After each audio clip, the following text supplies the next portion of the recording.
Good evening and welcome to the Pope Paul VI Learning Resource Center at the Catholic University of Eastern Africa.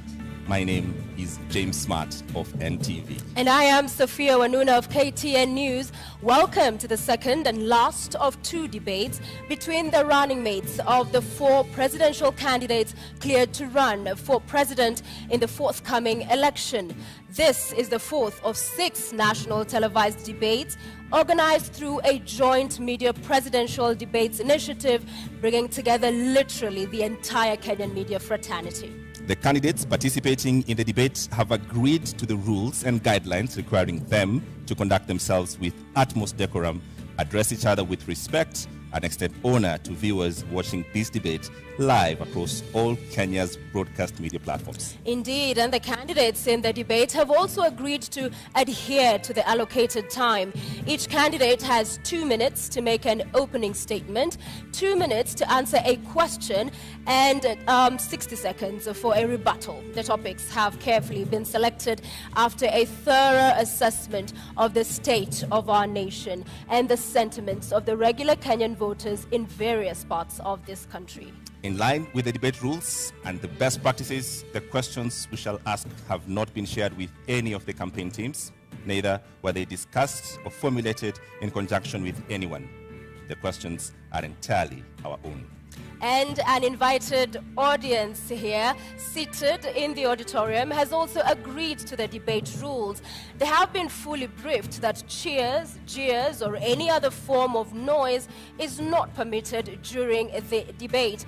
We have to make the exception now as we request the audience to help us warmly welcome Honorable Martha Karua and Honorable Rigathi Gachagua to the stage.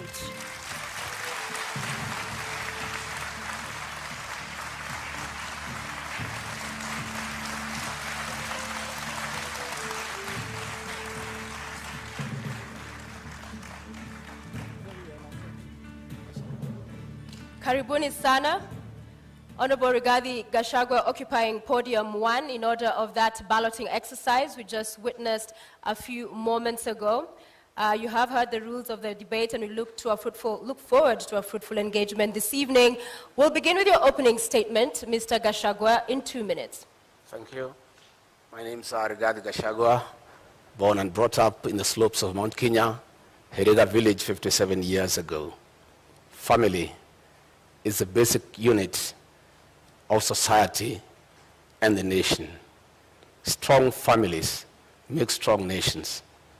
I'm the head of a family, and it is my pleasure and privilege to introduce my family tonight, who are here with me.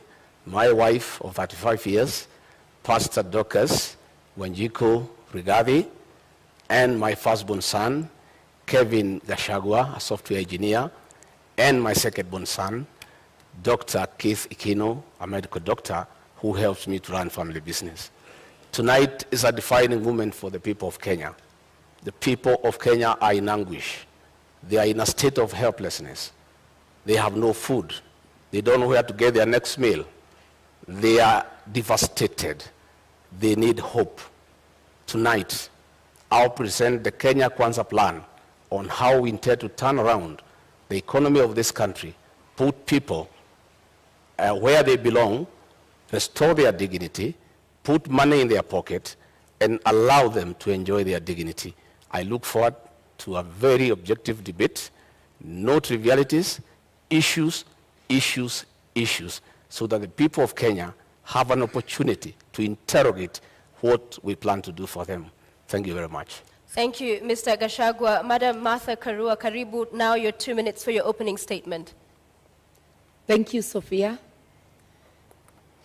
I was born and brought up in Kirinyaga, and I want to thank my parents, who are still alive, thank God, for instilling the values of honesty, hard work, community, and respect, values that hold good to this day. In this debate and in the audience, I have my family, my 2 children, Wawira and Edward, my grandchildren, 4 of them, My brothers and sisters, some of them, others are online. I represent the Azimio hope for this country. Azimio, together with Kenyans of goodwill, is out to rescue this country from the stranglehold of corruption cartels. This country can't breathe. We cannot get the services that people do require because monies intended for public service are going into the pockets of corruption cartels, who then become instant millionaires with huge bank balances. We intend to help this country, to help citizens get their country back, and all the resources of this country will be utilized for the best interests of the entire nation, not a select few. I am here to discuss those issues, and I am glad that my opponent is also talking of issues, which is what we have been calling for in our campaign. I'm able, ready, and willing. Thank you very much, candidates, for your opening statements. Let's introduce the elephant in the room and start this debate. The question of the deputy president. It has dominated public consciousness in the last 5 years. I'll start with you, Honorable Rigathi Gachagua. What kind of a deputy president will you be? You have 2 minutes. I come from a background of management. I have been in public service for 15 years. I've been in private sector for 15 years. I've been in legislation for 5 years. That gives a 35-year experience of public service and engaging with the people. I am a hard-working man. I'm very passionate. I have zeal to serve. I'm an active man. I wake up early. I don't take alcohol. I have all the time and the commitment to put my all to serve the people of Kenya. I have a very good idea of what I need to do to assist my candidate, Dr. William Ruto, in the management of the affairs of this country, give him backup, be available, move around the country to implement development programs, listen to the people, be available to the people, because we have the bottom-up economic model. It's about the people. If you have noted, we have gone around the country in all the 47 counties and held economic forums, listened to the people, had very extensive consultative process of what the people of Kenya want from us. And that informed our manifesto. And we were not surprised that critics were saying our manifesto is too detailed and meticulous. It had to be, because it had to capture the issues, the aspirations of the Kenyan people, what they want us to do for them. And our manifesto is a clear plan that is informed by what the people of Kenya want us to do for them, to dignify them, to improve their quality of life, and to give them a chance to prevail and be men and women of substance. Thank you. Honorable Karua, the same question. What kind of a deputy president will you be? I'll be a deputy president who is respectful of the Constitution, of the people of Kenya, of my principle, and a person who will obey the rule of law and do the best to support my captain to deliver for this country. The oath of office dictates that the interests of the public are paramount in everything a government does. I will help my captain to stick to the rule of law, to ensure that what is in the Constitution is fulfilled. Our Constitution dictates that we adopt a social market economy where social justice is in the forefront. That is why Article 46, not 47, talks of socio-economic rights. You will notice that in our manifesto, we are talking about giving social support to those who cannot have any income, who do not at the moment have any income. And that's one way of fulfilling the promise of the Constitution and ensuring that Kenyans live in dignity, especially those who cannot afford the basics of life. I will therefore serve with honesty, and my track record speaks of that I have been a consistent public servant who does her work in the manner prescribed by the law, with honesty, with dedication. I will devote 100% to the people of Kenya. All right. The question on the deputy president, it's public domain, that the current president and his deputy are reading from two different scripts. In the last 5 years, we've seen that effect in public domain. If that happens, what is your view? How should that be solved? How should that be sorted? In my case and Dr. William Ruto, that will not happen.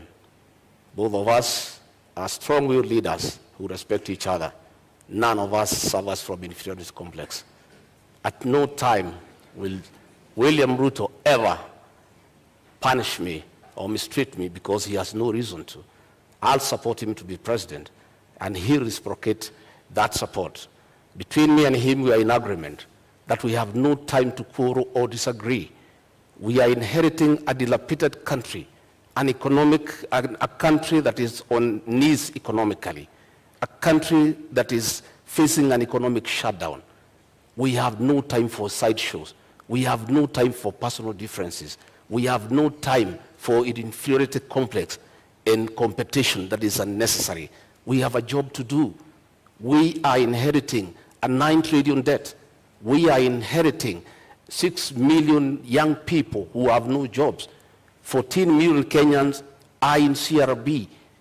We have such a huge task ahead of us that it is unimaginable that Dr. William Ruto, Rigathi Gachagua, would digress on personal issues and petty matters to disagree at all. Each of us has a job well cut out. I have already been assigned to work on the economy. I have gone around the country listening to the people of Kenya. I have been to each and every county, and I brought those views that informed our manifesto. Going forward on election, our job is well cut out from day one. We have to implement our plan that is ready, and we have no time to disagree, to quarrel, to have different opinions. We are too busy to even imagine that we can disagree on any issue. We are brought together by a convergence that we need to serve the people of Kenya. And both of us love the people of Kenya and the ordinary people. And Honorable Karua, as I come to you, I mean, at the beginning of the presidency now, as we have it in 2013, it would have been unimaginable that would be today witnessing the kind of fallout we are between the president and his deputy. So for you, how do you execute differently and ensure we do not see this kind of bad blood drawn out? I think even when people have differences, because it is not possible for human beings to always think alike. That's why even our Constitution acknowledges diversity of opinion. It is imperative that all debates or disagreements or arguments on issues happen in-house, and what is brought to the public must be the result, the agreement on the positions. And I think I'm very well prepared, and I'll continue to pray and address my mind that, one, the overall leader is the president. I am the principal assistant. With that in mind, that I'm a delegate of the president and can be required to do any work to support the presidency and the administration, I'll be ready, and I am ready. I have served as a cabinet minister for 6.5 years. A cabinet minister is a delegate of the president. A deputy president is a first among equals within cabinet in being a delegate of the president. It's not a different position. We will be able to moderate any differences of opinion on any issues and to focus on serving Kenyans and to be respectful to Kenyans. Arguing in public, calling each other names in public is not only a disgrace, it's also not respecting Kenyans who elected and put us in office. Yeah. So I will be very conscious. And I've been commenting on the current situation, which does not commend itself to anyone. Would you then perhaps going by the experience this country has gone through, in terms of the architecture of the Constitution, should we have a rethink, perhaps from an elective deputy president to an appointive one, so that if things do not work out for the sake of country, then the president has that latitude? 2 minutes. Nothing wrong with the architecture of the Constitution, something wrong with our behavior. It is not that we need to amend to prescribe the relationship between the president and a deputy president. It is that we need to change our behavior, differ with respect, maintain deference for people who are above us, that even when you differ, the way you address them is in a way that tomorrow you can be able to once again sit and work together. And when it comes to my opponent saying that their manifesto or their plan was discussed by Kenyans, I want to remind Kenyans, Azimio was a product of a robust discussion, way ahead of anything our opponents have done. And my captain went around the country and he got Kenyans to express themselves, and that's how Azimio was born. That's how the agenda, the manifesto, was born. Consultative process as prescribed by the Constitution. We intend to continue with consultations, even in governance, because public participation is deeply embedded in the Constitution, which my principal and I fought so hard to put in place. All right. Honorable Guy, the same question. Supposing this were to happen, we've seen before, and it's been part of our history, people call themselves brothers and friends, and then they have a fallout. Supposing this were to happen, would you think it would be possible and great for us to have the deputy president be an appointive position so that the president has the leeway, essentially, to fire you? That is a hypothesis. I like to look at life from a positive perspective.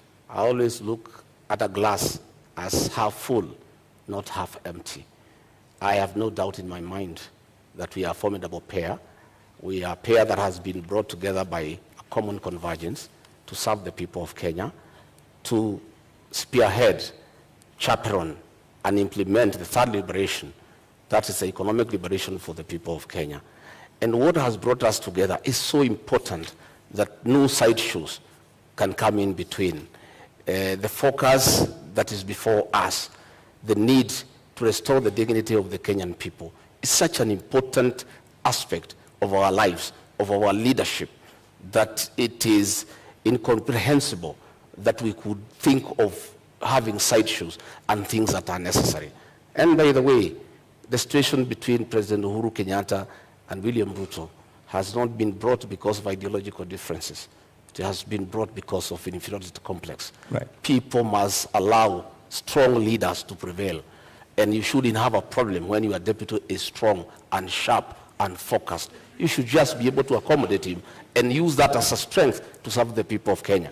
Had President Uhuru Kenyatta, in a second term, allowed William Ruto to help him manage the affairs of this country, we will not be where we are today, where Kenyans have no food, where unga is at 250 shillings, that they have to run around to look for a package to try to deal with it to save this election on their part. If he had allowed Dr. William Ruto to help him like in the first term, all the stored projects will be going on. He should have used the strength of William Ruto and harness it and use it to augment his leadership and to strengthen it for the benefit of the people of Kenya. However, Honorable Rigathi, just quickly to follow up on that, we have seen Martha Karua in 2009, it was, resign after they disagreed with the president as a minister. You saw the former deputy governor Nairobi, when they could not work with the governor, again resign. So isn't it on principle that those who push for, if it doesn't work out? I don't think it is honorable to be a quitter. I think you must fight from within and pursue what you intended to do. When the Nairobi deputy governor quit, he left a vacuum in Nairobi, and that allowed President Uhuru Kenyatta to bring the military into the city. You know, because if he was there, the mess in Nairobi will not be. You cannot be a quitter. You must fight on. My sister, Mother Karua, quit President Mwai Kibaki's government when Kibaki needed him, when Kibaki was in trouble, when Raila Odinga was making life impossible for him. Mwai Kibaki needed Mother Karua. And at a time when Mother Karua needed to assist Mwai Kibaki, she quit. Mwai Kibaki is and has been the gentleman of Kenyan's politics, an amiable old man, a good man, a respectable man, a man who was listening to everybody. Any leader who could not work with Mwai Kibaki, I have serious doubt that leader can work with anybody else. Just a quick reminder to the audience. In the auditorium, we did agree to a set of rules. Silence, please. No laughing, cheering, jeering. Let's just follow the conversation to allow us to have civil engagement and for understanding and hearing every of the candidates as they articulate their thoughts.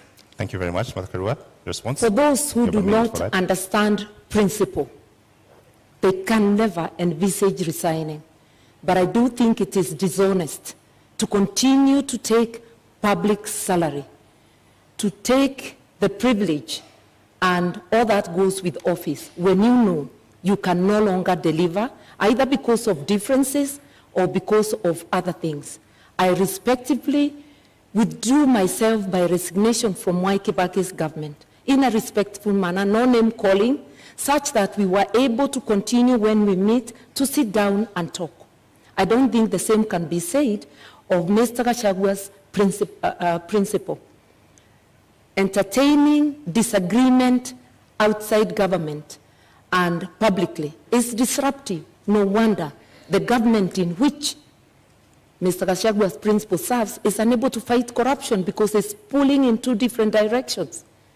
That is why we have a paralysis today.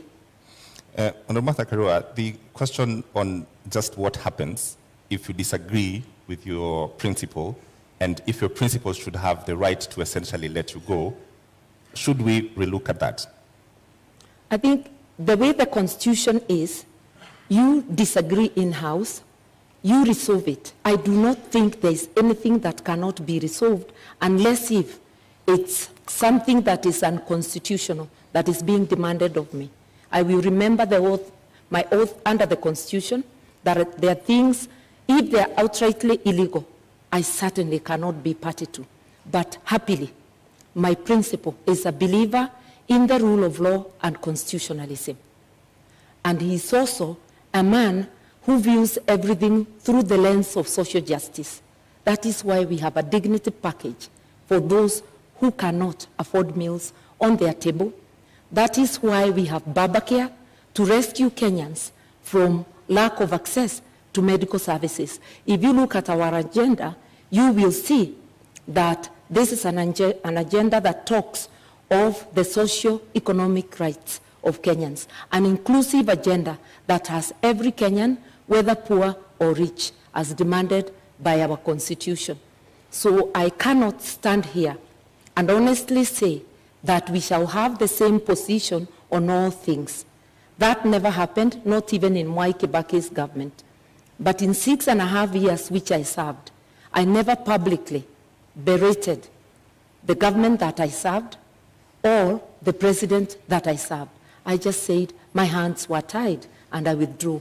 My principle differed with Mwai Kibaki, but all he said to the public is that I was not consulted. How they went back room and resolved, we never know. We only know they came out with a unanimous decision. That is what people who have respect for the public do. People who have respect for their offices do. But holding an office while not serving is dishonesty. Honorable Gachagua, the same question, I realized you didn't respond the last time. Should this position of Deputy President be an appointive position? No. In fact, the framers of the Constitution were very clear that a Deputy President needed to enjoy mandate directly from the people. Why Azimio cannot push William Ruto to resign is because William Ruto is not an appointee of President Uhuru Kenyatta. He is elected by the people of Kenya.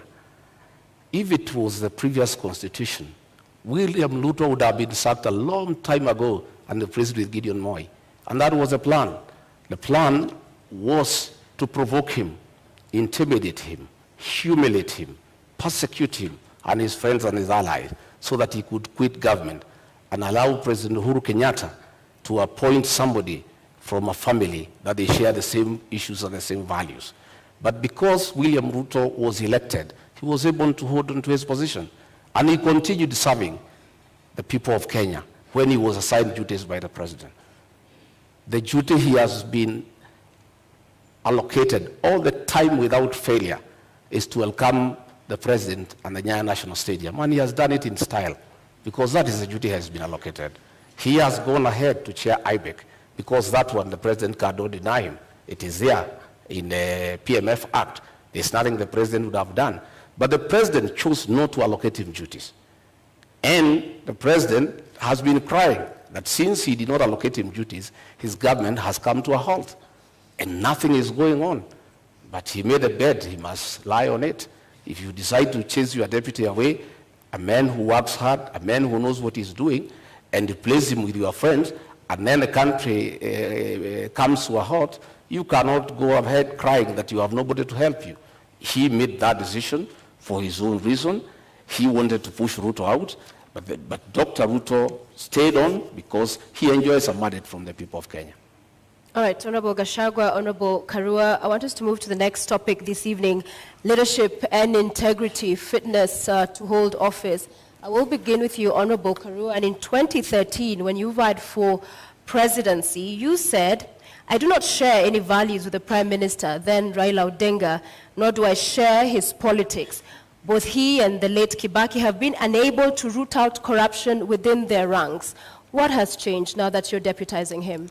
Indeed, the coalition government was unable to root out corruption in the second house so publicly many times.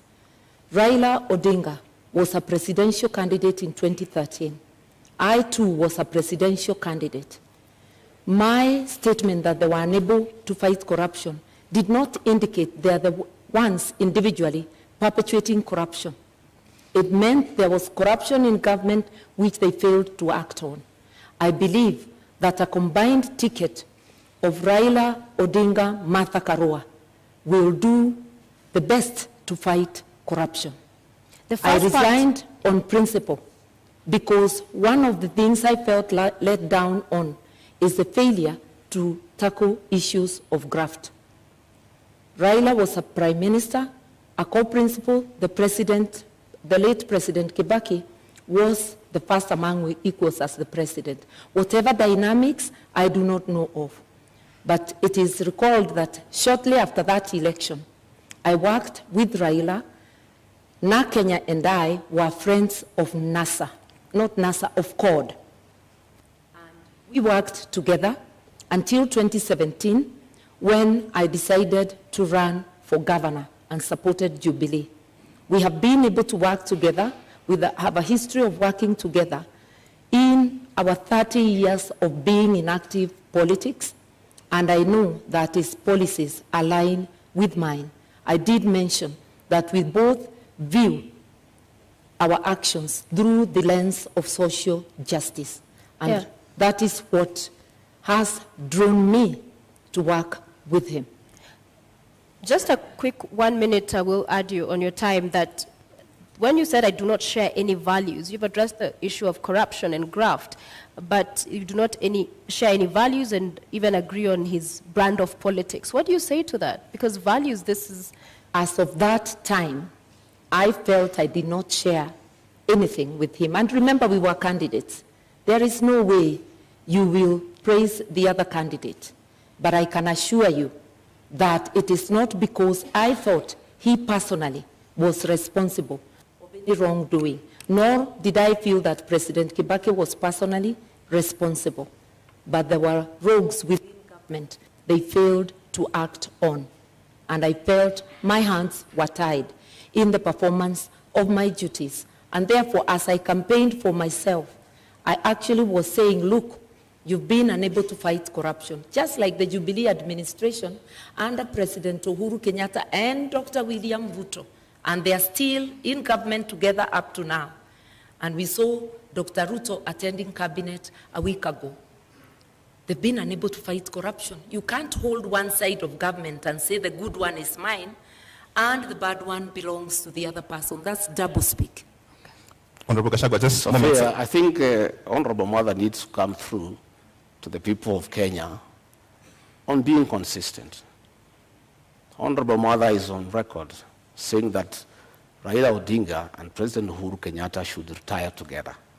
Not a long time ago. She seems to have changed her mind that they shouldn't retire together. In fact, that President Uhuru Kenyatta should continue governing through proxy, and Raila Odinga should purport to govern as a proxy of Uhuru Kenyatta.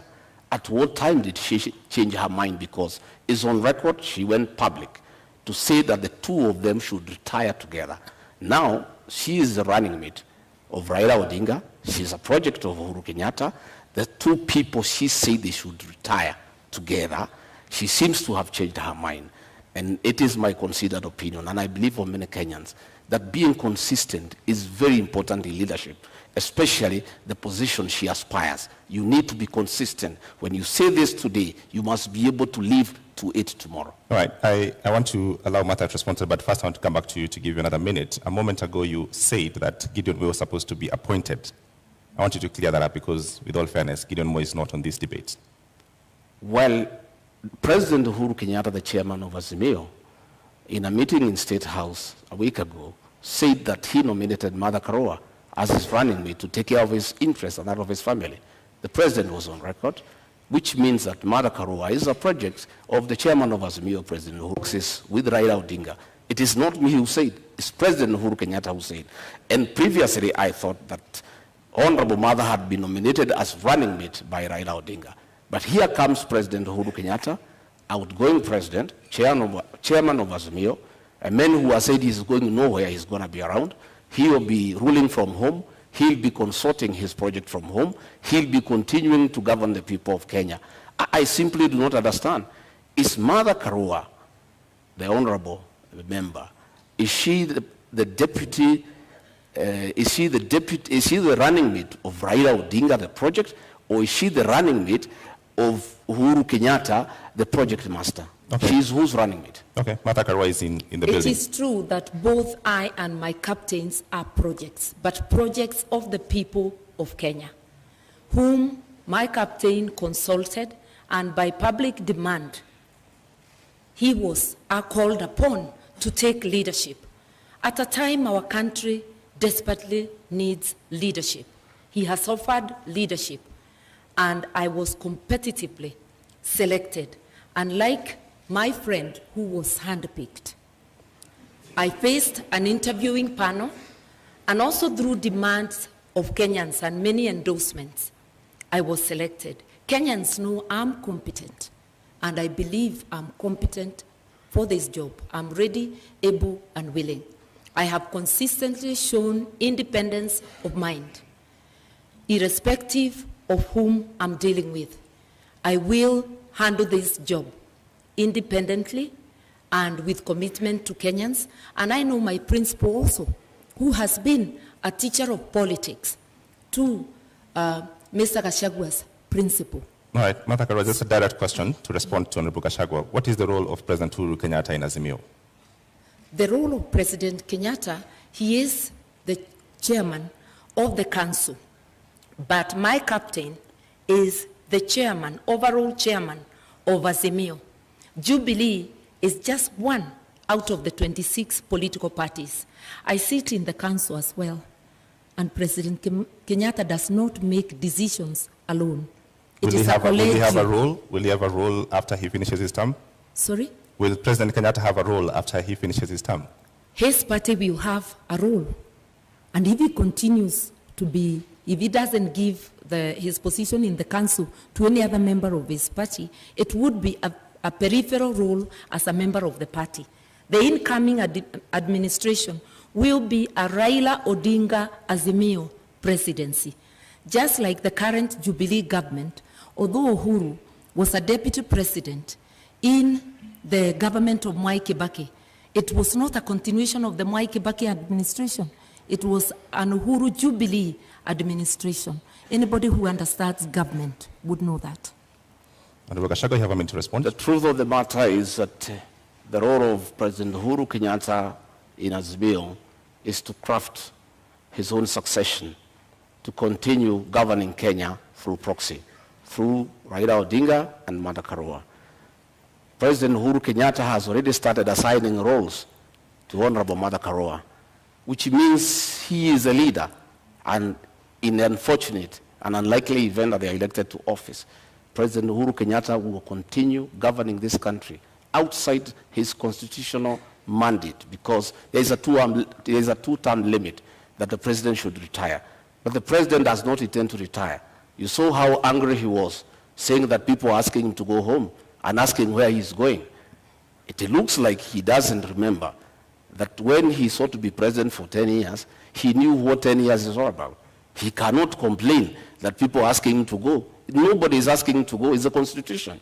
But he's trying to circumvent the Constitution to plant a proxy government to continue governing from outside State House through Raila Odinga and Martha Karua, so that he can continue protecting state capture and conflict of interest.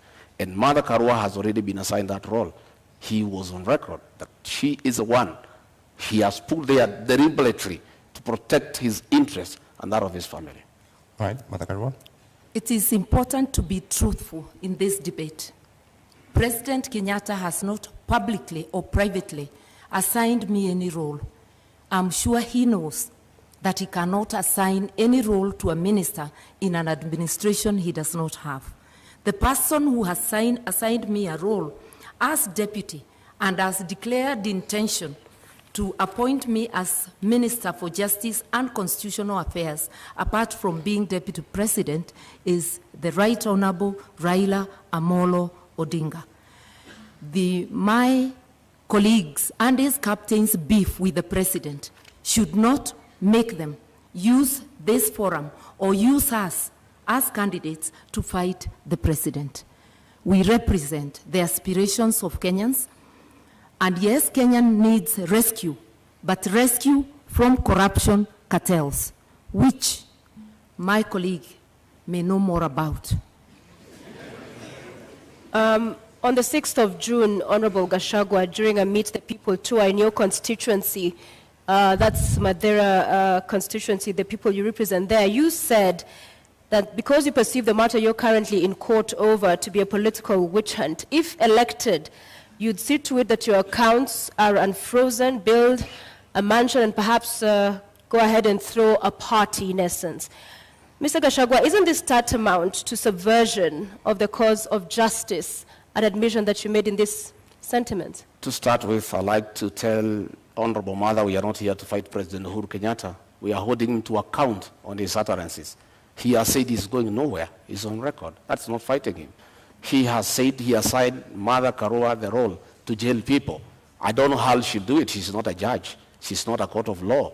That is the work of courts of law, to jail people. It's President Uhuru Kenyatta who has said so. He has said that she has put her there to take care of interests. It's his own record. I don't want to respond to dignify ridiculous accusations by social media. Social media people assigned by the state have been following me wherever I go in the Republic, including my homes, to listen to what I say and twist it. I told the people of Madeira, they asked me a question. Mr. Gachagua, you bought a farm here and you have started building a house. What happened? Now that you are going to be deputy president, are you still going to live here? I told them I stopped building the house because the state froze my accounts to intimidate me and to blackmail me to support the handshake. And that money is frozen. And I cannot use it. That is why the construction of a house stopped in this area.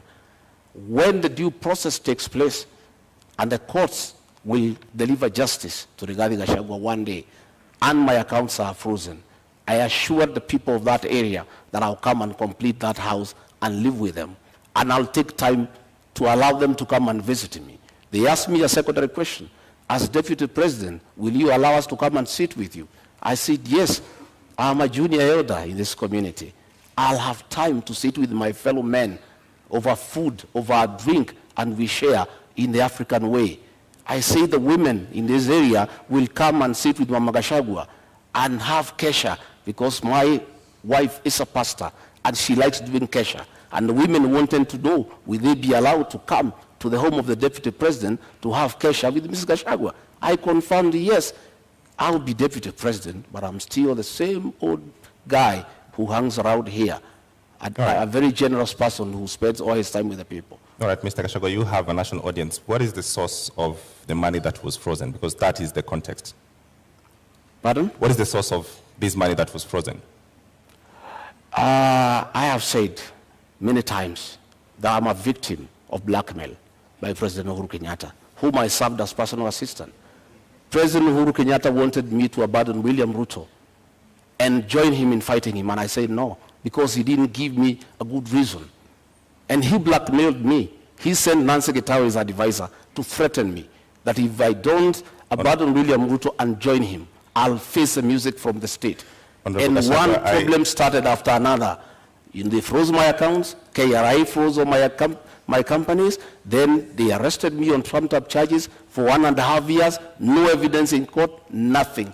I'm a victim of blackmail and persecution by Uhuru Kenyatta using the state criminal justice system to manage politics and deal with those who don't agree with him. Honorable Gachagua, with all due respect, you've not answered my question. What is the source of the money that was... The money that I have is well documented. I am an astute businessman. This is money that I made during the reign of Mwai Kibaki when the economy was thriving. I made over 200 million and invested in an account. And that account has been running for the last 8 years, and nobody has ever asked me a question. In 2013, when I supported Uhuru Kenyatta, I still had the money. In 2017, when I supported him, I still had the money in my personal account. This is money I have accounted for. It's clean money. I am a good businessman. And in the fullness of time, I'll be vindicated. All right, Mata Karua.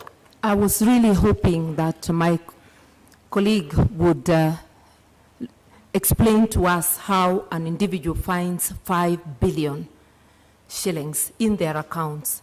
But I hope one day Kenyans will be able to know money that was transferred to his accounts in the last 10 years of the Jubilee administration. But that's for him to account. I believe as leaders, we have to be accountable. That is why there is declaration of wealth, so that as you enter office, people can know how much you are worth, and as you exit, or in the middle, they can monitor and see how you are progressing, whether it is from your salary, and if it's from business, it has to be a business that can be ascertained. I think we really need to come clean, because if you cannot account for your wealth, you cannot be a good steward of the money of the people of Kenya.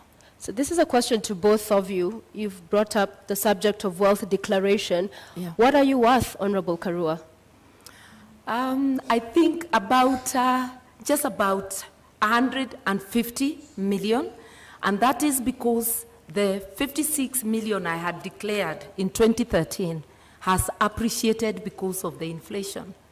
I haven't had any new properties, but I'm a person many may not understand. I'm not thirsty for land. I'm not thirsty for worldly goods. I'm happy to have a house I call home. I'm happy to have a house in my father's land. I do not look for property. Not everybody is hungry to amass. I'm hungry to do something to help my country to transform the lives of the people. Right. So if you're looking for Martha Karua to be a billionaire, no, I am not hungry for billions. Honorable Gachagua, my account did not receive 5 billion. That is propaganda. I have 200 million. That is the money that is held. 200 million, 64 million, I worked in the Ministry of Lands and Settlement. 10 million, I worked in Kenya Power. 33 million, I worked in the Ministry of Livestock. Another 46 million, I worked in another organization called Patek. Up to 200 million, that is all the money. But when you set policemen to investigate, they don't understand accounts. When you save money in a fixed deposit, it leaves your personal account into a suspense account. A normal policeman looking at it, movement in and out 4 times a year of 200 million, he thinks you have 800 million within that year. So when he multiplies by 7 years, he says you have 12.4 billion. That is the folly of the kind of investigations we are having in this country. I don't have billions. I have 203 million into that account. And that is part of my wealth. I'm worth 800 million minus the 200 they are holding, another 600. So just a quick follow-up on that, Honorable Rigathi, because the charges you are facing are as a result of trading with county governments. What's your position on public officers doing business with government, whether at the national level or at the county level? By the time I've done all my businesses, I was not a public servant. I was a private individual. I have no conflict of interest. I was a businessman. I applied for tenders and competed, open tenders and won, and did construction business and did supplies, and nobody is complaining. Today, those charges against me, no evidence in court, nobody is willing to record a statement. Clean business. And I never traded with institutions because I was not part of any government. But this is when your business brother... I did in 2011. I did in 2012. You know, when they say that my brother was governor, my brother became governor in 2013. I did business in 2008, in 2009, in 2011. And that money is there, and it's all documented where it has come from. But nobody is bothered because they just wanted to punish me. But they wanted to blackmail me into supporting the handshake. And I'm a man of principle, and Uhuru Kenyatta knows that. I respect my conscience. I will never be intimidated. And I can tell you, many governors today supporting Azimio is because they were blackmailed like me, and they gave in. Honorable Gachagua, just clarity. In 2009, 2010, there was no county governments. Which government did you do? Sorry? There was no county governments in 2009. I'm saying I made money in 2010, in 2009. There was no county government. I didn't make money with the county government. I never did business with the county government. I said I worked with the Ministry of Lands. I worked with the Ministry of Livestock Development. So you cannot say that there was conflict in Nyeri because I did this business long before county governments came into place. But Honorable Gachagua, the matter in court is about doing business with county governments. I'm saying the matter in court is a matter that is on fabricated charges. And that matter will be coming in the fullness of time. What I'm talking about is the money that is held and where it came from. As to the allegations as a matter before court, there is nothing. It's absolute lies. There is nothing. And in the fullness of time, and that is why, even after sending 200 policemen to arrest me in Nyeri and drag me naked in front of my wife, in front of my workers, drive me to Nairobi, lock me for 4 days, 1.5 years later, not a shred of evidence, nothing. That is why the case has not taken off. They have slated it for September later this year. But still, nothing has been presented to us. Our lawyers have been asking, give us evidence against Rigathi Gachagua. It's not forthcoming. It does not exist. It's a fabrication. It's blackmail. It was a way of trying to force me to abandon William Ruto. Okay. But I was not intimidated. I remain on board.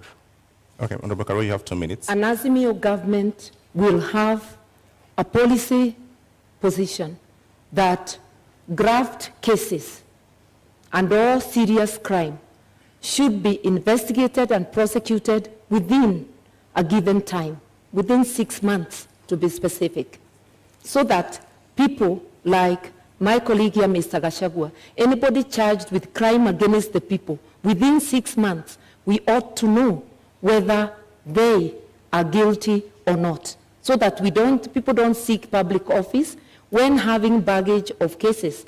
And if I may remind Mr. Gachagua, the cases, because I've been following the newspaper reports, relate to Kwale County, Bungoma County, and Nyeri County.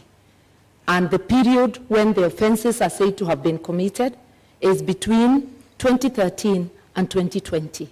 So it is important, even from a personal position, that a person gets cleared and that you do not instruct advocates to delay the cases, because what we are having in our courts is really a circus, where one is charged, you are holding public office, you continue holding public office, elections come, and now we have seen new language in the courts that to allow them to campaign, the case is further delayed.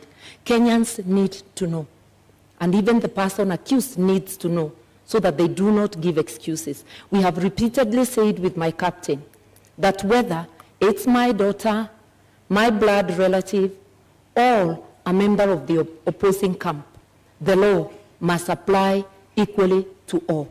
And everybody must have a swift chance to clear their name in court or for the court to declare them guilty. We are here to help Kenya organize itself in that manner by engaging with the players in the justice system and having a policy position. All right, Honorable Gachagua, you have a minute to respond. For clarity, have you done business with county government? Allegations remain just allegations. Honorable Mother knows, and I'll never take her on allegations. A British newspaper accused her of receiving a bribe from BET, but I cannot come here and accuse her that she's corrupt because of that allegation. Because an allegation is an allegation. The people of Kirinyaga have been complaining that she used her office as justice minister to take land in South Gariama and give it to her relatives. But that is just an allegation. The issue here, Sophia, we would like the issue here, Sophia, is that we need to allow. We'd like to remind the members of our audience to please do not cheer or jeer and allow our candidates to present their issues. Please go ahead. The issue here is that we need to allow independent institutions to fight corruption. President Uhuru Kenyatta has cried inability to fight corruption because he was lenient. He was lenient because the people involved in mega corruption are close to him, both in family and friends. That is why he was lenient. But had he allowed independent institutions to fight corruption, the issue of leniency would not arise. Had he allowed independent institutions to fight corruption without getting involved, Rigathi Gachagua would not be in court, because independent institutions will never take people to court without evidence. What the Honorable Karua is saying, that we need a law to hasten cases, is not the solution. The solution is to take cases to court when you have evidence. Matakara, you have a minute to rebut. I just want to let Mr. Gachagua know that I do not have an iota of public land anywhere, in Kirinyaga or anywhere. I do not own land in South Gariama. I am glad he knows they are just allegations. And I challenged the current administration that is there, and I'm not in power in Kirinyaga, that if there is truth to that allegation, then they must swiftly take me to court and recover. So once you challenge those making the allegation and they don't do anything about it, then the matter is closed. The only land I own in Kenya is the house I live in Nairobi, and the house up country, which is on my father's land, and he has included my name in the title. I said I'm not land hungry, and I'm not hungry for material wealth. Those who are hungry may never understand that. Relating to BAT, it was money paid to my campaign secretariat by a donor, not paid to my personal account. Later, it transpired that it was money from a company. The matter has been investigated in UK, and the file has been closed. I also challenged the DPP of the government, Gachagua's principal serve, in 2016 to investigate and prosecute me. Right, so those matters are allegations. Thank you very much. Time is up. But now that we're talking about funds, you all are traversing the country with choppers and legions of teams. How do you finance your campaign, Honorable Gachagua? How much does it cost? Pardon? How much does it cost to finance your campaign? Pardon? How much does it cost to finance your campaign? Oh, the sound is not working here. Sorry. I can't hear you properly. I apologize for that. Yeah. How much does it cost to finance your campaign? Well, it's difficult because we don't have a centralized command. Our campaign, we are raising funds from people, and mostly is in materials, is in donations in terms of choppers, in terms of vehicles, in terms of fuel, in terms of personnel. And really, what you need in terms of cash is not much. This campaign of Kenya Kwanza is bottom-up driven. A lot of hustlers have taken time to give their all in terms of time, in terms of materials, in terms of support in kind. There isn't much about cash. So it's very difficult at this stage to quantify and say, this is the amount that we are going to use for this campaign. What I know is that in the next 1 week or so, We'll now be talking about real figures because we have to mobilize agents, we have to mobilize vehicles, we have to get people to protect the vote. Those people need to be given allowances. That is when now we will come to the cost of the real campaign. All right, well, Martha Karua, the same question. How do you finance your campaign? Through public donations in cash and kind. We had a fundraiser just the other Friday, but the donations are a continuous process. The Azimio campaign secretariat is keeping tab. My personal campaign organization, the New Dawn Trust, is also keeping tab of all donations coming to me. And it is the organization that had received the money you asked earlier for BAT. I do not mix campaign money with my own funds because you have to maintain integrity even with donations. We have choppers donated. There is a chopper I personally use, which is a donation from a kind corporate friend. And we have many such donations. And I want to remind Kenyans, my captain, the Honorable Raila Amolo Odinga, has had choppers in his campaign even when he was out of government. Like the 2007, I think they flashed more choppers than the PNU side I was in that could have. He is a man known for his capability to mobilize resources, both human and financial, for campaign. And I'm very lucky to be his running mate. Talk to us, Honorable Gachagua, about corruption and election campaigns financing. A lot of opaqueness there, clearly, even from this engagement, and laws around politicians being accountable and there being an eye inside what's going on have not seen day of light. So what are your thoughts? Is there any nexus there? Well, you know, campaigns, and you really cannot control the nations because people support a certain candidate for a certain reason. And it behoves upon the candidate to receive donations that are well-meaning and donations that are not tied to your win and what you need to do for people after. And that is the basis of our campaign. I personally have many friends who are supporting me. They have not demanded anything for me in return when we form government. They think we have got a good plan. They think that we need to be given an opportunity to run this country and turn it around. They think that the real thing is the economy. They think that they need to help us to move around the country. And they are well-meaning. I wouldn't say the same of my colleague here because their campaign is being run with the public resources. You are aware that the PS Interior has been meeting chiefs and assistant chiefs who are public servants and give them instructions to work for Azimio. You have seen their meetings being attended by chiefs in uniform. That is the misuse of public resources.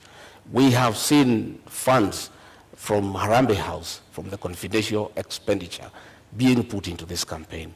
Many of the town hall meetings they are holding in the Mount Kenya region, all the delegates are given 1,000 shillings to go home.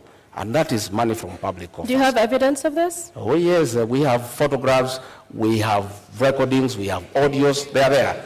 We are always well appraised because many of those people who go to receive that money are actually our supporters.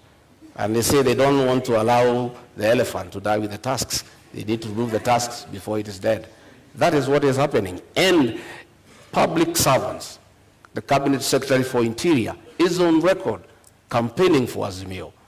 The Cabinet Secretary for ICT is on record campaigning for Azimio.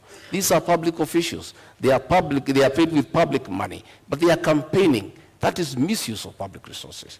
And my colleague here, who says he's a stickler of the rule of law, has not condemned that because I would want her to condemn that because she says she's a stickler of the rule of law.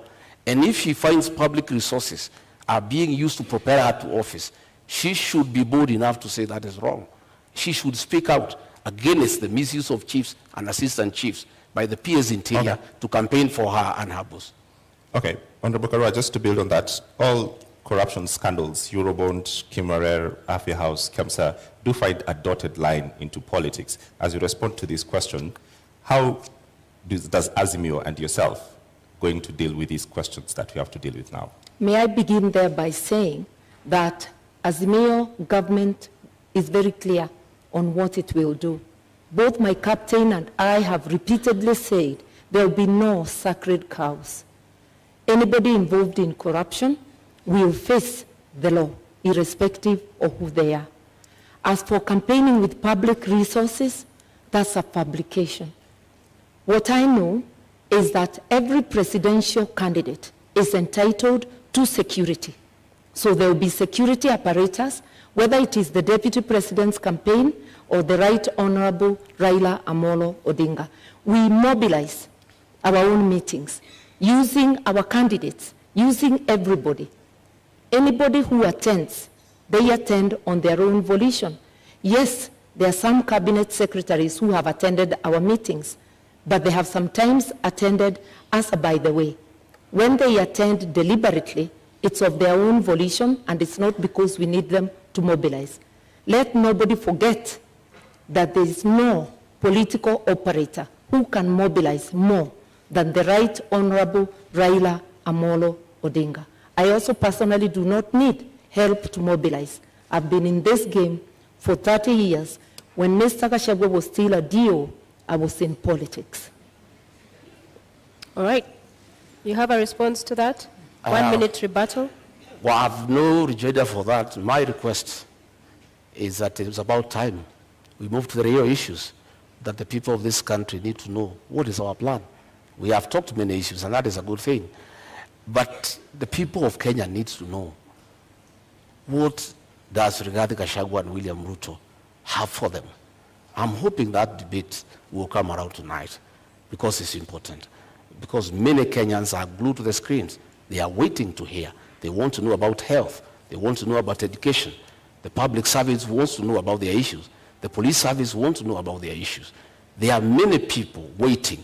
And I think, I am guessing, they must be getting information. Yeah. Honorable Gachagua, we are getting to that. And okay. Corruption is a big issue in this country, where public resources... Corruption must be fought.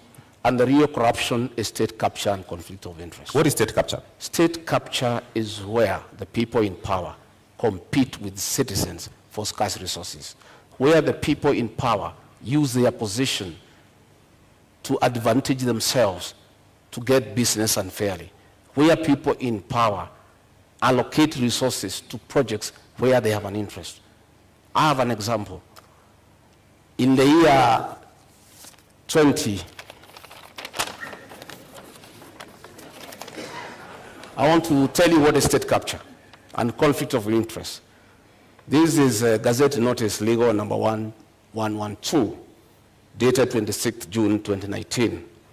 In the exercise of powers conferred by Section 106 of the Stamp Duty Act, the Cabinet Secretary of the National Treasury and Planning, on the recommendation of the Cabinet Secretary for Lands and Physical Planning, directs that the instruments executed in respect of the transactions relating to the merger of NIC, PLC, and Commercial Bank of Africa shall be exempt from the provisions of the Act. By a single signature, these two companies owned by the first family were exempted from paying 350 million. These are rich banks who have made money from domestic borrowing. They have lent money to government. They are in Fuliza. The owners are the richest people in Kenya. They were exempted from paying 350 million, money that can put up 35 level 3 hospitals in Kenya. That is conflict of interest and state capture. That is chronic corruption. It's worse than the corruption associated with public procurement. And that is what we must deal with. Okay. We must deal with state capture. We must deal with conflict of interest. There is a railway line between Nairobi and Nyanyuki that was put up at a cost of 3.8 billion. That railway line serves one company that supplies fuel to Nyanyuki. All right, Honorable Gachagua, thank you very much for this. Unfortunately, I cannot authenticate this document. You asked me what is state capture. I'm giving you time, but I cannot authenticate the document that you just read right now. So I've seen in your manifesto that you would put a commission to investigate these bribes. Would you go after the first family? We will not go after anybody. We'll go after all those who are in state capture and conflict of interest. Who are they? But what are you saying? That will come out in the commission. I'm saying there will be a commission because the real corruption that we need to deal with, not what Honorable Mother is talking about, is state capture and conflict of interest, where the people in power have used their offices to usurp public resources to their advantage and to the disadvantage of the rest of Kenyans. You are aware that the milk industry has been monopolized by state capture and conflict of interest, where the owners of that monopoly decide how much to buy from the farmers and how much to sell to the consumers. So, Honorable. And extort the people of Kenya. Clarity for the Kenyans who are watching. Yeah. At the center of government Yes. is President Uhuru Kenyatta. Yes. Are you going to go after President Uhuru Kenyatta finishes his term? I have said we are not talking about individuals. We'll deal with state capture and conflict of interest. Anybody But who you is are involved in state talking capture and about- conflict of interest You are talking will be held about to account. the first family, sir. So grab the bull by its horns. Don't perhaps cut around the issue. You are talking about the first family. So in essence, you are saying you will go after them. Isn't that? I am saying this is state capture. I've given you an example. You will feel for yourself what needs to happen. All right. And I am saying that is what we need to deal with. You know, state capture. And that is why the president will say he is lenient. He cannot deal with state capture. He cannot deal with conflicts of interest. Okay. He can't. Thank you very much. Nabataka, we have 2 I minutes. want to help Mr. Gachagua. State capture is the repurposing of the state to serve individuals rather than public good. And corruption cartels in this country, whoever they are, have strangled the country. I opened by saying Kenya can't breathe. Our health services, their money is taken. The money for agriculture, for fertilizer subsidies, money for building dams such as Kimwerel, Arol, Galana Kularu, which was supposed to help Kenya feed itself. That is what state capture is about, that every penny intended for the public, a majority of it is ending up in people's pockets. This is not about families or individuals. It's cartels, and cartels are organized people, gangs of criminals, because what they are doing is committing crime. And you don't need a commission to punish crime. You just need serious law enforcement. And if you find roadblocks that cases are taking too long, then Parliament can be used to do its work, to consider proposals from the government, to pass laws that fast-track such cases. We all know that election petition cases take 6 months. Why can't corruption cases similarly take such a period? That is the debate that must go to the National Assembly. Mr. Gachagua serves in the National Assembly. I have not heard him talk about corruption except when defending his own position in the case he's involved in. In contrast, I'm out of Parliament. I've been vocal, whether it's KEMSA, whether it's any other corruption.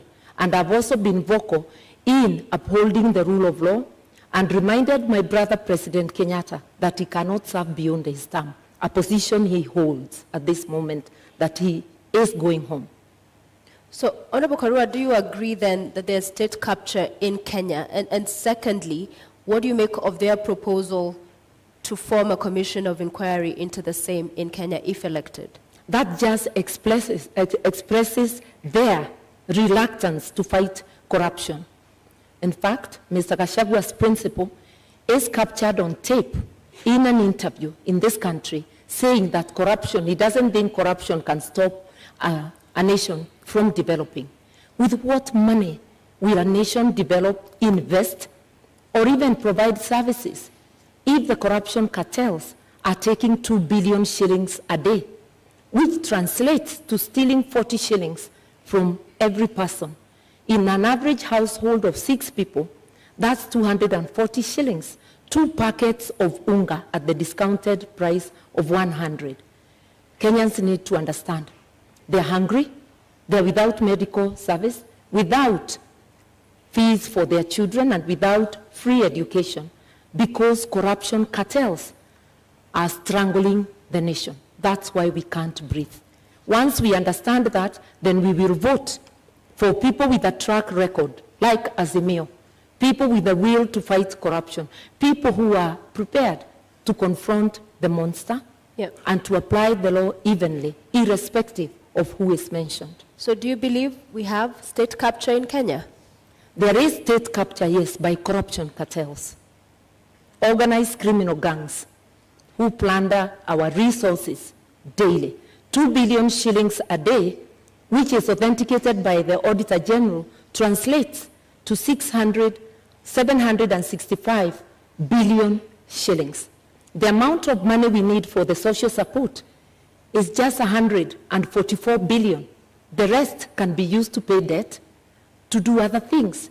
We intend to seal all those loopholes so that Kenyans can have advantage of their resources. Honorable Karua, the names of every corruption scandal, Kimwarer, Kamsa, Eurobond, they're all government officials. Yes. How do you deal with that? That is where the state capture is coming. If you look at them, it's not about families, it's about individuals who choose. Because I keep saying, no mother has baptized their children the name corruption. It's a behavior an individual deliberately chooses. And state capture can even become a tool during elections, where empty promises are given to entice Kenyans to further surrender their sovereignty to corruption cartels. I'm urging Kenyans to look at the track record of each of the formations that are seeking the presidency of this country. I am confident that a reasonable look at the candidates present, as Kenyans will commend themselves to vote for Azimio. And Azimio will do the jobs, not because we are perfect, but because we have the best track record, and we do try and have tried before and done good work for Kenyans. All right, you have 2 minutes. I don't know. I don't know whether the Honorable Mother has taken time in their meetings with the chairman of Azimio to ask him. He said he is in charge of this country. He knows everything that goes on. Then he went ahead to say that 2 billion shillings is stolen daily.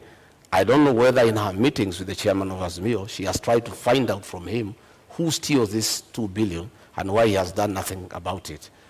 In terms of fighting corruption, our manifesto is very clear. Our plan is sound and is in accordance with the Constitution. Our plan is to allow independent institutions that fight corruption to be really and truly independent by giving them that freedom and giving them resources and financial autonomy so that they receive instructions from nobody. On assuming government, we shall appoint the Inspector General of Police as the accounting officer of the National Police Service so that himself and the DCI have independence to do what they need to do on fighting crime and corruption without having to take instructions from anybody. Because you know, this, it is said, he who pays a piper calls the tune.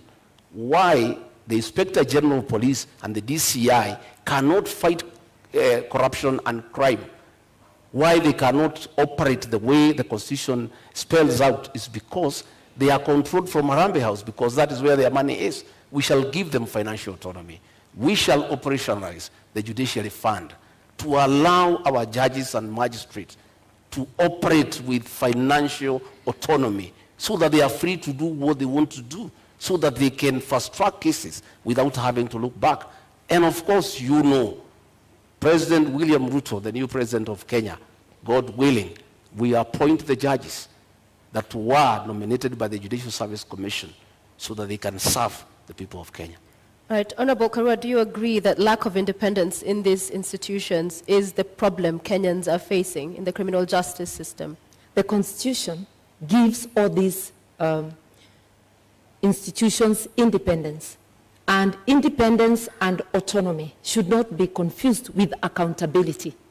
Parliament, which is independent, has to be accountable to the people of Kenya. The executive has to be accountable to the people of Kenya. The judiciary has to be accountable to the people of Kenya. Institutions have decisional independence, that a judge will be independent in making that decision of guilty or not guilty, that the director of public prosecutions will be independent in deciding to charge, to prosecute or not to prosecute. It doesn't mean that they fail to account to the people of Kenya. And that is most of our leaders are failing to do. Be accountable to the people of Kenya. You go to office to do your own business, where you will find that quite a number of people who are parliamentarians are trading with the counties, are trading with the government. So who is the watchdog of the people? The law forbids it. Conflict of interest. Going to get county work from a county government when you are a member of parliament. Who is going to be the watchdog? A quick follow-up on that. Yeah. Because the proposal on the table in Azimio is that if you were elected into office, then you'd also double up as Minister for Justice. Yeah. Wouldn't that go then to entrench that kind of feeling of interference from the executive? Because these are independent institutions, yes, but even if it's facilitating and good workflow, there's the NCAJ that handles all of the issues around that chain of criminal justice. So wouldn't that role, in essence, be seen as interference as well? Not at all. The Minister of Justice doesn't prosecute. This is a coordinating ministry, coordinating the entire justice sector. And we had such a program even during the Kibaki time known as Justice, Law and Order Sector, to give policy direction. Then each institution goes and works on its own. It's not about how that institution will do its work. It's to understand together the difficulties, the roadblocks along the justice sector, so as to make proposals for legislation and for policy to Parliament. Remember that policy and legislation are passed by Parliament. Government institutions are independent, but they cannot act alone. There must be some synergy, and that synergy is in policy. Then they can have decisional independence. I've been a Minister of Justice before. I didn't investigate or prosecute. All right, I want to move to the next topic, and let's go to the cost of living. One of the charges against politicians in this country is that they're simply out of touch and you're unable to solve the problems that we face. I'll give you an opportunity tonight, Honorable Gachagua, to start to make your presentation on cost of living by first telling us what is the cost of milk today? The cost of milk, Retail. The farmer sells at 42. At the supermarket, some places 120 per liter, others is 130, depending on where the supermarket is. Kerosene? I don't go to the supermarkets. Okay. What is your presentation tonight on dealing with the cost of living, knowing very well that... I want to say, I'm happy now we are where we need to be. Audience, please maintain silence. And for the record, issues with what we've been talking about throughout, these issues impact on how we fund the projects and all of these other subsidies we'll be talking about. So there's no non-issue tonight. What I'm saying is that I'm happy that we are discussing the high cost of living, the inability of Kenyans to buy food, because a mistake was made maliciously to deny farmers fertilizer subsidy, and as a result, there was low production, and because of the law of demand and supply, you cannot afford a packet of unga. A packet of unga is 250 shillings. Government is running around because of this election now, trying to subsidize for 4 weeks, just after the elections. But they are not telling the people of Kenya how they'll buy food after the elections. This is being done to entice them to vote for Azimio. If government had done the right thing and supplemented farmers with inputs and fertilizer, they would have increased their production. You know, we consume 46 million bags of maize, and we produce about 40 million every year. We normally have a deficit of about 6, which we import. But because of this decision, we are short of almost 15 million bags, and that is what has caused the current crisis. And we have a plan. On our first month in office, we intend to bring down the cost of fertilizer from 6,700 to 2,500. That is DAP. That is the main fertilizer for planting. Okay. And that will enhance our farmers to produce more so that we have food security, and probably we even have some surplus for export. Thank you. Honorable Martha, same question. What is the price of bread today, and what is Azimio plan to reduce the cost of living? The price of bread, the bread I buy, is 80 shillings. But there are various type of loaves, so I will not pretend to know what each loaf is costing. But I know that the price of foodstuffs, of essential commodities, has gone up, and the fuel prices are generally the trigger that gets them high, coupled with corruption. My friend, Mr. Gachagua, is talking of their government giving fertilizer subsidies. He is in Jubilee and therefore part of Jubilee government. He is in parliament courtesy of Jubilee, but he doesn't know that currently the Jubilee government has a fertilizer subsidy and a bag is retailing at 2,900. The only problem is with the distribution, because the cartels are making sure that they buy most of it. Only a paltry gets to the farmers. It's again sold at the higher price. For us, the first, second, and third agenda is to fight corruption. Governments have subsidies to cushion farmers and to cushion the people because of a series of things. We have war in Ukraine, which has seen foodstuffs rise for countries that are not self-sufficient and buy outside, Kenya being one of them, fertilizer and other things. But the money for subsidy, for helping our people with the cost of living, majority of it is going to the cartels. That is where the problem is. The money meant for Galana Kulalu irrigation scheme, which could have helped with our food reserves, was stolen. Kenyans knew even the fertilizer there was a scandal. Maize there was a scandal. Kenyans knew who are responsible for those scandals. And Mr. Gachagua is also aware. And together with his captain, they may know more. All right. Since mother, who is actually my mother, my late mother is Mother Kerigo. Since she joined government, she has been consumed by the lies of the same government. If the Honorable Mother moved around the country, the lie she's giving here, the fertilizer is 2,500, she will be feeling sorry. If she went around to Kemunye, her hometown in Gishogo, the cost of DAP is 6,700. The cost of CAN is 5,900. The cost of 17 is 5,800. The cost of 20 is 5,900. And the cost of urea is 7,200. That was just a lie by the Minister for Agriculture. There is no fertilizer that is available for 2,500. You can walk around to any shopping center, including our hometown. These are the costs of fertilizer. And I want to say, let us stop deceit and lying to the people of Kenya on national television.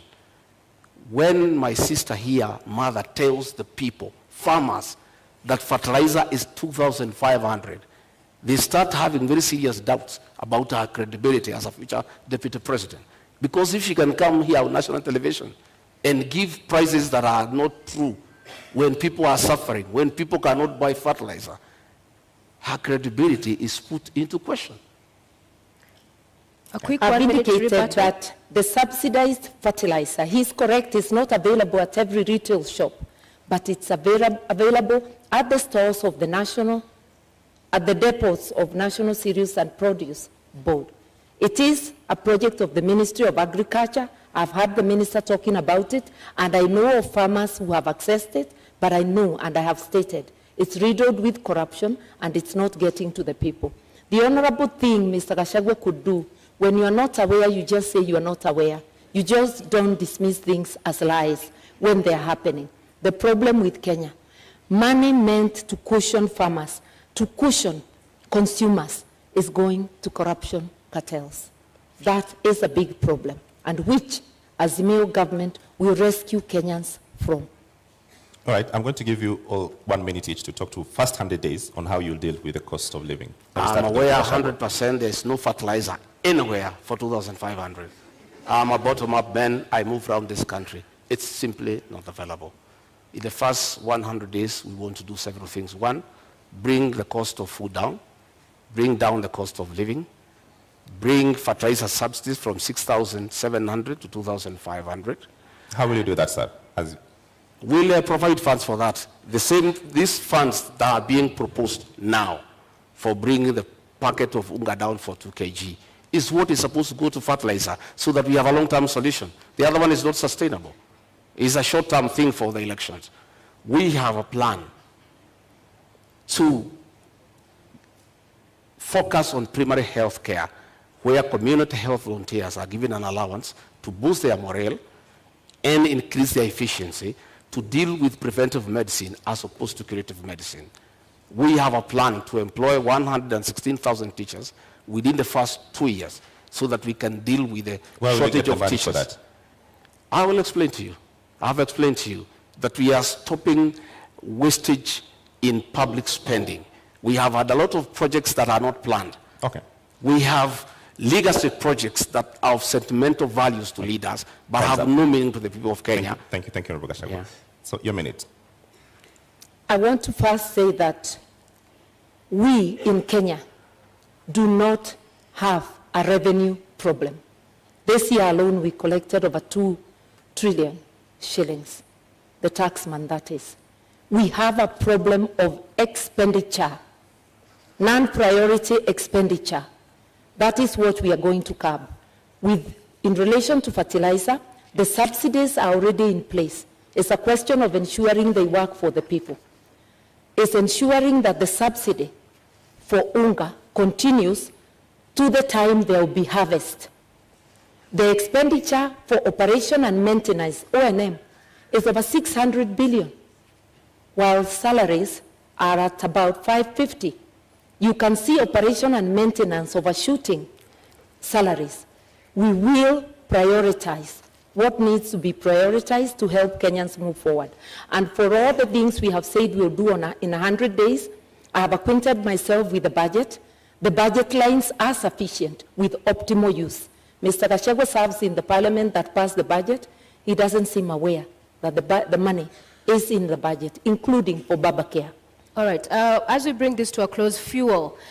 The subsidy there expires next month, the same as the one we've seen on unga. We'll give you a minute each because Kenya Kwanza, you are proposing to set up a legal framework to ring-fence the fuel stabilization fund. IMF, World Bank says stabilization funds are inefficient and regressive. Azimio, on the other hand, you're talking about reviewing the taxes and levies on petroleum products. So different positions here. So 100 days, you come into office and there's all of this mess going on and the cost of living continues to be up. In 1 minute, what is unique about this legal framework that you will do with the stabilization fund that hasn't happened so far? We have money available in the budget. We have money that has been put for projects that are not a priority, and that is the money that you need to inject quickly before you can even look at the legal frameworks on assuming government. And that is possible because you look at the Ministry of Agriculture, we have some 50 billion there. That 50 billion will be available to deal with the issues of fertilizer.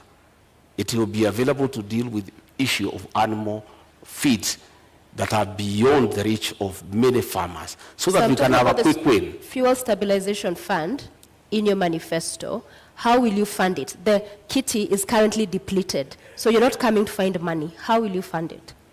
We have said that we are going to expand our tax base.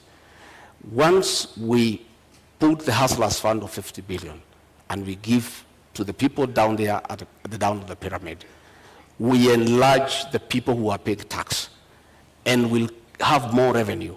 And this is the money that will be available to the people of Kenya. Number two, we are talking about the issue of domestic borrowing. We are paying 600 million every year as interest from domestic borrowing. Once we stop that domestic borrowing, this money that is going for interest every month will be available for this one. I'm glad he adopts my position that there's money in the budget, but that's as far as we go together. We part on how to do it. We will ensure that there is fiscal discipline so that non-priority spending is dropped and we go to priority spending. And I've given example of operation and maintenance, which is at 600 billion, while salaries are less than that. That is totally unacceptable. We will also fight corruption because money for fuel subsidies, there are a lot of cartels in the energy sector. we understand this. We will target those places and press the areas we need to press to immediately stop the leakage. Within 100 days, we will be able to do this and much more. We have actually been looking on what we need to do on day one, because Kenyans are not going to be patient. They are already suffering. They cannot wait for commissions to be formed. They need actions. Right. Azimio is ready to go. Ladies, gentlemen, our 90 minutes debate is up. It's time for our closing statements. And we begin with you, Honorable Rigathi. You have your 2 minutes starting now. Thank you very much. I want to ask the people of Kenya to give us a chance to sort them out and put money in their pocket. We want to ask the people of Kenya to give us a chance to empower the small business people by giving them affordable credit to be able to expand their businesses. I want to ask all those people with pending bills to know that in the first 90 days, we shall float a bond for 500 billion to pay all the pending bills so that their homes are not auctioned. And by action, that 500 billion, by injecting into the economy, it will spice up the economy. I want to tell the people of Kenya, by giving us a chance, we shall look at the terms of service for the public service and the police who are suffering and who need to work when they are comfortable. I want to tell the people of Kenya to give us a chance to bring reforms to the NHIF program so that every Kenyan has an NHIF card so that when you go to hospital, you are able to be treated and go home free. I want to ask the people to know, the people of Kenya, that William Ruto and I have a plan for them. I want them to give us an opportunity to work around this economy, to spearhead the third liberation, that is to bring economic changes so that we can create wealth. We can make the people of Kenya wealthy. We can give every Kenyan an opportunity to make a living. We can give every Kenyan an opportunity to make and live a good life. We want to ask them that on the 9th of August to come and vote for change. A change to bring about economic development, a change to restore their dignity and to improve their quality of life. Thank you very much and good evening. Thank you. Honorable Karua, your 2 minutes start now. I want to remind Kenyans, this election is about trust. It's about looking to see which of the teams you can trust. We offer our track record, because even when you employ a driver, you ask them for the driving license and you want to know about their record in driving. We are asking you to critically examine the teams, and if you do so dispassionately, you will come to a conclusion. I know that Azimio is the team. We will not form commissions to fight corruption. We'll go directly for the jugular of corruption cartels, apply the law across the board, and while we agree that there is need to review salaries in view of the cost of living, it's very easy to promise heaven. Without fighting corruption, without physical discipline, non-priority spending being cut out, that is not possible.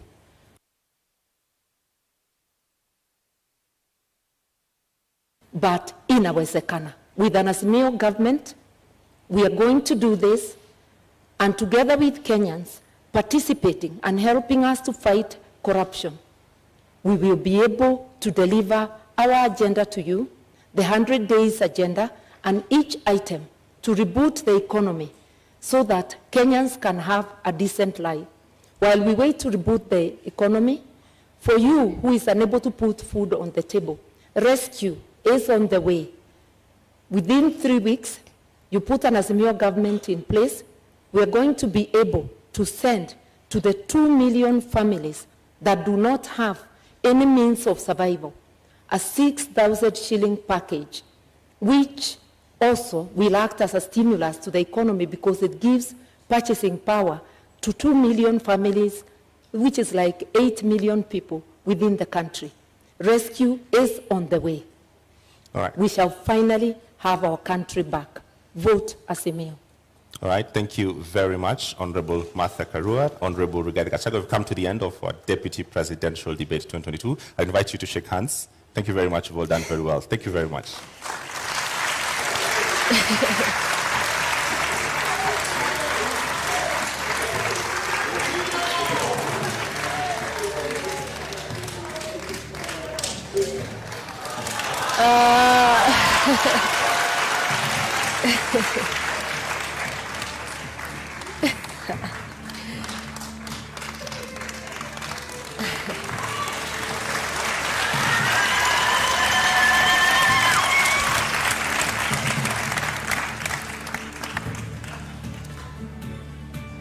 Ladies and gentlemen in the audience and our viewers following this at home, we have come to the end of our debate this evening, and our appreciation to Honorable Martha Karua of the Azimio la Umoja One Kenya Party Coalition, as well as Rigathi Gachagua of the United Democratic Alliance, UDA, for honoring voters with the duty of agreeing to attend this public televised debate. We thank you. And we thank you for watching. The final of our joint national debates will come to you on Tuesday next week, when Wahiga Maure, Raila Odinga, William Ruto, and George Wajackoyah take this very stage in the presidential candidates debate. My name is James Maro of NTV. And I'm Sophia Wanuna of KTN News. Good night.